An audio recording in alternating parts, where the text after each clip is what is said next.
रात्रीचे 11 वाजले होते. पुण्यात राहणारा आदित्य कुलकर्णी 28 वर्षांचा सॉफ्टवेअर इंजिनियर दिवसभर मीटिंग, डेडलाईन आणि कामाच्या तणावामुळे त्याचं आयुष्य एकसुरी झालं होतं. त्याने मोबाईल हातात घेतला आणि आपल्या मित्राला वाढदिवसाच्या शुभेच्छा पाठवण्यासाठी मेसेज टाईप केला. Happy birthday. देव तुला नेहमी आनंदी ठेवो. उद्या भेटू. घाईत त्याने नंबर चुकीचा निवडला आणि मेसेज एका अनोळखी व्यक्तीकडे गेला. 10 मिनिटांनी मोबाईलवर रिप्लाय आला. माफ करा, बहुतेक तुमचा मेसेज चुकीच्या नंबरवर आला आहे, पण शुभेच्छांसाठी धन्यवाद. आज माझाही वाढदिवस आहे. आदित्य हसला. त्याने लगेच उत्तर दिलं, अरे वा, मग तुम्हालाही वाढदिवसाच्या खूप शुभेच्छा. समोरून एक स्माइली आली. इतकंच. पण त्या एका चुकीच्या मेसेजने 2 अनोळखी आयुष्यांना जोडण्यास सुरुवात केली होती. दुसऱ्या दिवशी सकाळी आदित्य ऑफिसमध्ये असताना पुन्हा मेसेज आला. हाय, मी अन्वी. कालच्या शुभेच्छांसाठी पुन्हा एकदा धन्यवाद. आदित्यने उत्तर दिलं, मी आदित्य. चुकीच्या नंबरवर मैत्री होईल असं कधी वाटलं नव्हतं. अन्वीने लिहिलं, कधी कधी चुकीच्या गोष्टीच योग्य ठरतात. तो मेसेज वाचून आदित्यच्या चेहऱ्यावर नकळत हसू उमटलं. पुढचे काही दिवस दोघे फक्त मेसेजवर बोलत राहिले. सुरुवातीला हवामान, मग काम, मग आवडते चित्रपट, गाणी, पुस्तकं आणि हळूहळू एकमेकांच्या आयुष्याबद्दल. अन्वी नाशिकमध्ये राहत होती. ती शाळेत संगीत शिक्षिका होती. तिला पाऊस, जुन्या कविता आणि शांत संध्याकाळी खूप आवडायच्या. आदित्याला ट्रेकिंग, कॉफी आणि रात्री उशिरापर्यंत पुस्तकं वाचायला आवडायचं. दोघांच्या आवडी वेगळ्या होत्या, पण विचार मात्र खूप सारखे होते. एका रात्री अन्वीचा मेसेज आला. आज खूप वाईट दिवस गेला. आदित्यने लगेच विचारलं, काय झालं? शाळेत एका मुलीच्या पालकांनी माझ्यावर चुकीचा आरोप केला. मन खूप दुखलं. आदित्यने तिला जवळजवळ तासभर समजावलं. तो म्हणाला, सत्याला वेळ लागतो, पण ते हरत नाही. त्या रात्री शेवटी अन्वीने लिहिलं, धन्यवाद. आज तू नसतास तर कदाचित मी खूप रडले असते. आदित्य काही क्षण मोबाईलकडे पाहत राहिला. त्याला जाणवलं, ती आता फक्त चुकीच्या नंबरची व्यक्ती राहिली नव्हती. दिवस आठवड्यात बदलले. आता दोघे रोज सकाळी गुड मॉर्निंग आणि रात्री गुड नाईट म्हणायचे. जर एखाद्या दिवशी मेसेज आला नाही तर दोघांनाही काहीतरी हरवल्यासारखं वाटायचं. एका रविवारी अन्वीने विचारलं, फोनवर बोलशील? आदित्य थोडा घाबरला, पण त्याने होकार दिला. फोन वाजला. हॅलो. पहिल्यांदाच दोघांनी एकमेकांचा आवाज ऐकला. काही क्षण शांतता होती. मग दोघेही हसू लागले. अन्वी म्हणाली, तुझा आवाज माझ्या कल्पनेपेक्षा वेगळा आहे. आदित्य म्हणाला, आणि तुझा आवाज अगदी रेडिओवरच्या आरजे सारखा. त्या दिवशी त्यांची 15 मिनिटांची कॉल 2 तास चालली. त्यानंतर कॉल रोजच व्हायला लागले. कधी सकाळी, कधी रात्री, कधी ऑफिसमधून घरी जाताना. दोघे एकमेकांच्या दिवसाचा भाग बनले होते. एकदा अन्वीने अचानक विचारलं, आदित्य, आपण कधी भेटणार? तो काही क्षण शांत राहिला. लवकरच. कधी? जेव्हा ती भेट खास वाटेल. अन्वी हसली, म्हणजे अजून वाट पाहावी लागणार. दिवाळी आली. आदित्यने कुरिअरने अन्वीसाठी एक सुंदर डायरी पाठवली. पहिल्या पानावर लिहिलं होतं, काही नाती रक्ताची नसतात, ती विश्वासाने बनतात. अन्वीने त्याला हाताने विणलेला एक बुकमार्क पाठवला. त्यावर लिहिलं होतं, चुकीचा नंबर पण योग्य माणूस. तो बुकमार्क पाहून आदित्य बराच वेळ शांत बसला. त्याच्या मनात पहिल्यांदाच एक भावना स्पष्ट झाली. तो अन्वीच्या प्रेमात पडत होता. पण त्याने अजून काहीच सांगितलं नाही. त्याला भीती होती, जर तिने नकार दिला तर, जर ही सुंदर मैत्रीही संपली तर. त्याने मनातलं मनातच ठेवलं. एका रात्री अन्वीचा कॉल आला. तिचा आवाज थरथरत होता. आदित्य, काय झालं? मला तुला काही महत्त्वाचं सांगायचं आहे. आदित्यचं हृदय जोरात धडधडायला लागलं. तो शांतपणे म्हणाला, हो, सांग.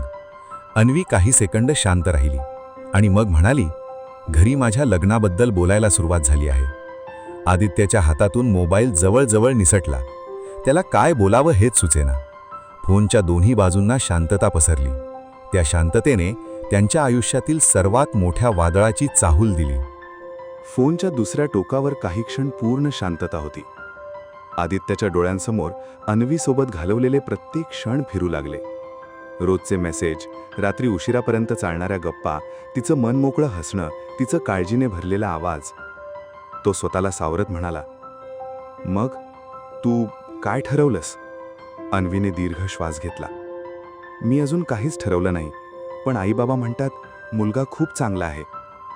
आदित्याच्या मनात हजारो शब्द होते, पण ओठांवर एकही आला नाही. तो फक्त म्हणाला, तुझ्या आनंदातच माझा आनंद आहे. हे बोलताना त्याचं मन तुटत होतं. त्या रात्रीनंतर दोघांचं बोलणं कमी झालं. पूर्वीसारखे सकाळचे गुड मॉर्निंग मेसेज येत नव्हते. रात्रीचे 2-2 तासांचे कॉल आता 2 मिनिटांवर आले होते. दोघेही एकमेकांवर प्रेम करत होते, पण ते व्यक्त करण्याची हिंमत दोघांमध्ये नव्हती. काही दिवसांनी अन्वीचा मेसेज आला, पुढच्या रविवारी मुलगा मला पाहायला येणार आहे. हा मेसेज वाचून आदित्य बराच वेळ मोबाईलकडे पाहत राहिला. त्याला जाणवलं, जर आजही तो शांत राहिला तर आयुष्यभर पश्चाताप करावा लागेल. त्या रात्री त्याने अन्वीला फोन केला. अन्वी, मला तुला काही सांगायचं आहे. बोल. मी. तेवढ्यात कॉल कट झाला. त्याने पुन्हा फोन केला. नेटवर्क नव्हतं. पुन्हा पण संपर्क होत नव्हता. दुसऱ्या दिवशी सकाळी त्याने अनेक मेसेज पाठवले. एकाही मेसेजला उत्तर आलं नाही. दिवस गेले, आठवडे गेले, महिने गेले. अन्वीचा नंबर बंद येऊ लागला. आदित्यने तिच्या शाळेत फोन केला. उत्तर मिळालं, मॅडमनी काही महिन्यांपूर्वी नोकरी सोडली. आदित्य पूर्णपणे खचला. त्याला वाटलं ती आता कायमची निघून गेली. 1 वर्ष उलटलं. आदित्यने स्वतःला पुन्हा कामात झोकून दिलं. पण प्रत्येक वाढदिवशी तो त्या चुकीच्या नंबरवर एक मेसेज पाठवायचा. Happy birthday. जिथे कुठे असशील आनंदी राहा. उत्तर कधीच आलं नाही. एके दिवशी त्याचा मित्र लग्नासाठी नाशिकला घेऊन गेला. लग्न समारंभ संपल्यानंतर तो एकटाच जवळच्या पुस्तक प्रदर्शनात फिरत होता. अचानक त्याची नजर एका मुलीवर पडली. पांढरा ड्रेस, हातात पुस्तक, चेहऱ्यावर तेच शांत हसू. ती अन्वी होती. क्षणभर दोघेही स्तब्ध झाले. अन्वी हरूच त्याच्याजवळ आली. आदित्य. त्याच्या डोळ्यात आनंद आणि राग दोन्ही होते. तू अचानक अशी कशी गायब झालीस? अन्वीच्या डोळ्यात पाणी आलं. त्या दिवशी मी तुझा फोन कट केला नव्हता.